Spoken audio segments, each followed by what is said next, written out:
The results of the Manhattan Project, while having made a weapon against innocent people, was a triumph for the coming nuclear age and progress of mankind. Take, for example, that when a child breaks their arm, they may get an X-ray or CT scan to find the break and correct it while at the hospital. Cancer patients may undergo radiotherapy, which uses high doses of radiation to ease tumors, get rid of them, and/or prevent them from returning. Nuclear power plants make up almost 11% of the world's electricity, and some countries get over 50% of their energy from these nuclear reactors. These, like many other things, are lasting memory of the Manhattan Project.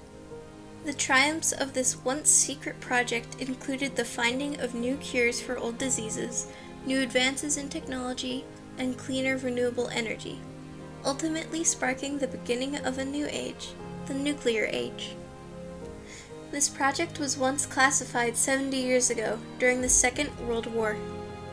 It promoted the science and findings of nuclear power, focused on creating a weapon of mass destruction in order to end World War II and silence Japan's endless conflict. Only key scientists and few other government officials knew the end goal they were working towards.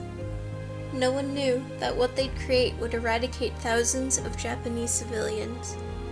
In early 1939, there was an announcement that German scientists like Otto Hahn and Fritz Strassmann had discovered fission.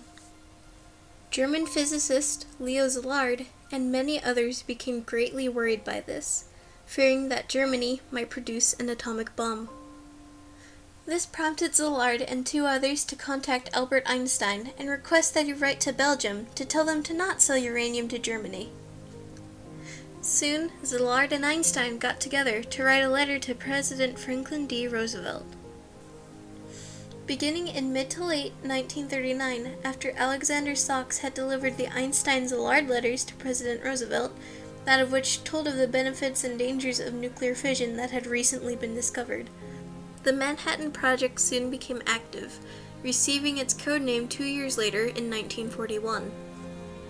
At first, research regarding the project was conducted in a few select universities: the University of Chicago, Columbia University, and the University of California, Berkeley.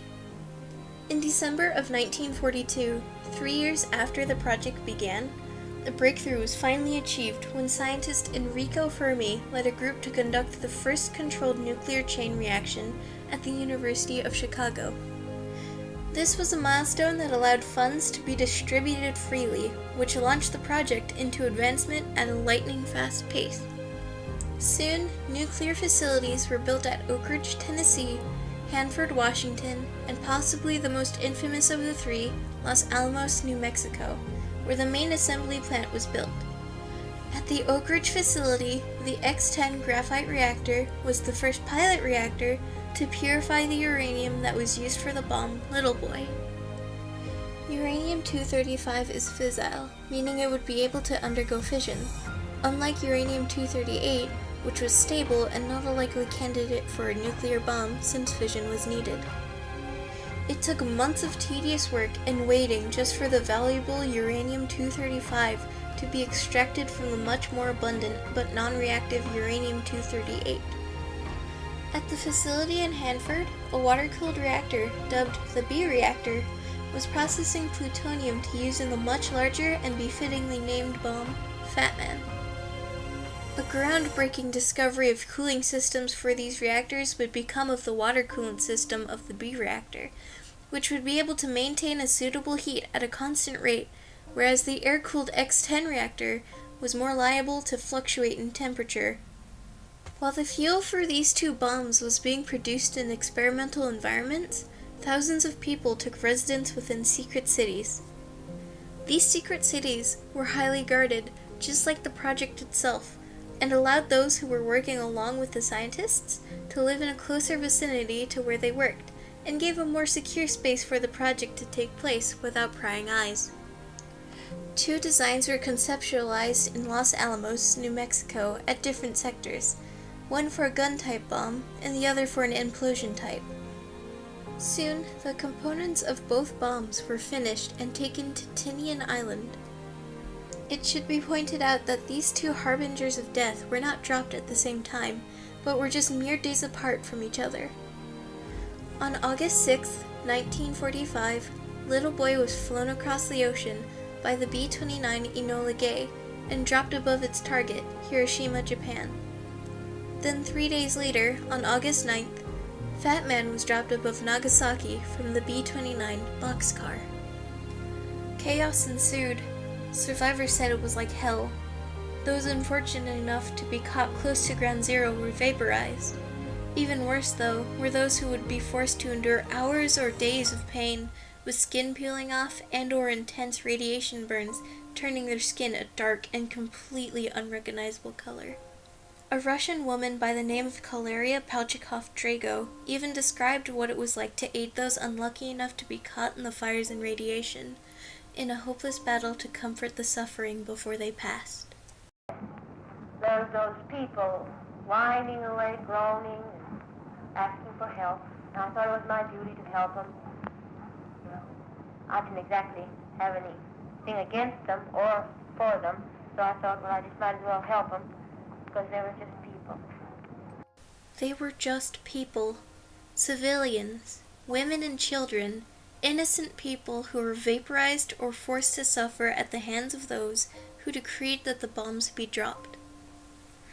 Those who witnessed the bombings of Hiroshima and Nagasaki will never forget it, and it is a widely argued topic as to whether the United States had taken it too far and acted upon sole hatred and barbarism against Japan, or done it completely out of necessity to end the war.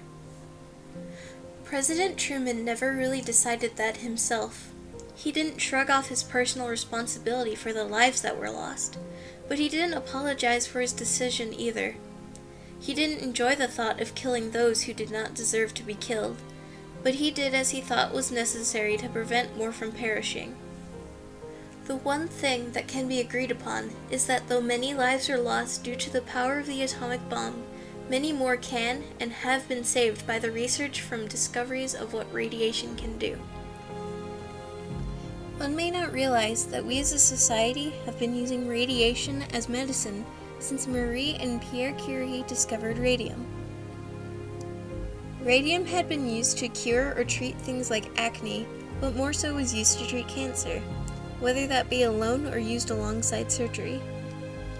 Radium, while milder today, is still being used in cancer treatment by the name of radium-223 or Xofigo. Due to this, it wasn't a completely new concept to apply radioisotopes in a medical setting once the Manhattan Project came around.